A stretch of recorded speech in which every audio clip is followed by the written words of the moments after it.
आज हम एक ऐसे विषय पर थोड़ी गहराई से बात कर रहे हैं जो सुना तो बहुत है पर शायद पूरी तरह समझा नहीं है। रोजमर्रा की जिंदगी में सकारात्मक सोच की शक्ति। हाँ बिल्कुल। और इसके लिए हमारे पास एक किताब की कुछ अंश है, सकारात्मक सोच, जीवन बदलने का रहस्य। तो कोशिश रहेगी कि इसके जो मुख्य विचार हैं उन पर बात करें। अच्छा, तो सबसे पहले ये किताब सकारात्मक सोच को परिभाषित कैसे करती है? क्या ये बस अच्छा सोचना है? नहीं, बिल्कुल नहीं। किताब इसी बात पर जोर देती है, ये सिर्फ खुश होने या अच्छा सोचने तक सीमित नहीं है। मतलब लेखक कहती हैं कि ये हर हाल में समाधान ढूंढने की कोशिश है, मुश्किलों में भी कोई संभावना देखना। हाँ, और अपनी जो नेगेटिव भावनाएं उन्हें भी संभालना, ये नहीं कि उन्हें नकारी दें। सही कहा। एक लाइन जो मुझे याद है कुछ ऐसी थी कि सकारात्मक सोच का मतलब ये नहीं कि जीवन में समस्याएं हैं ही नहीं, बल्कि ये है कि आप उनका सामना इस विश्वास से करते हैं कि हाँ, इनसे निपटा जा सकता है। ये एक एक्टिव नजरिया हुआ, फिर सिर्फ उम्मीद नहीं। बिल्कुल। और ये नजरिया तो दिन की शुरुआत से ही असर डालता है ना। किताब सुबह की कुछ पलों पर बहुत ध्यान देती है, जैसे उठते ही फोन देखना, सारी नेगेटिव खबरें। हाँ, वो तो मूड खराब कर ही देता है पूरे दिन का। वही।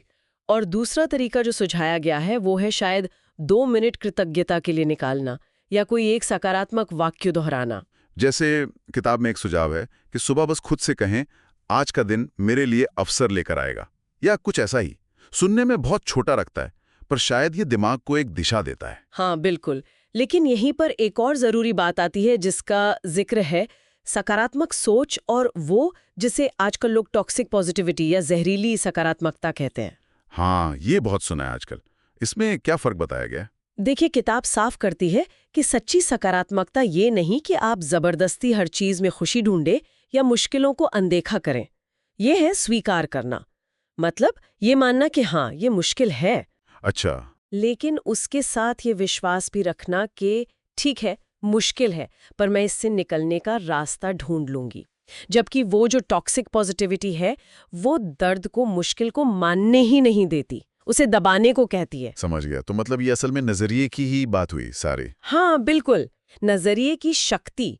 किताब में एक उदाहरण था, जैसे अगर किसी की नौकरी चली जाए तो एक व्यक्ति सोच सकता है हाय मैं तो बर्बाद हो गया, और दूसरा शायद सोचे अच्छा ये मुश्किल तो है, पर शायद ये किसी नए दरवाजे का इशारा है, कुछ नया करने का मौका। स्थिति एक ही है पर नजरिया एकदम अलग। सही बात है।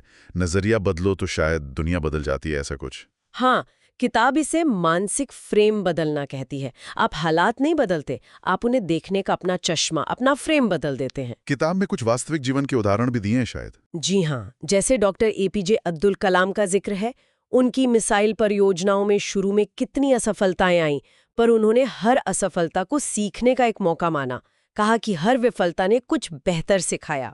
और निक वुजिसिक का उदाहरण भी शायद इसी तरह का है, जिनके हाथ पैर नहीं है। हाँ, निक वोजिशिक।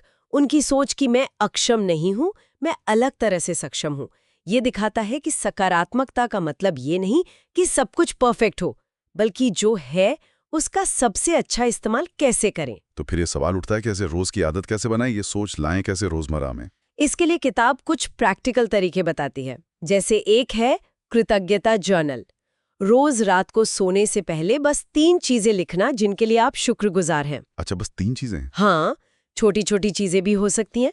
किताब कहती है कि इससे दिमाग क्या नहीं है से हटकर क्या है पर फोकस करने लगता है। और वो सकारात्मक पुष्टि या अफर्मेशंस, उनका भी जिक्र है? जी हाँ, सुबह या शाम कुछ चुने हुए सकारात्मक वाक्य दोहराना, जैसे मैं सक्षम हूँ या मैं शांत हूँ।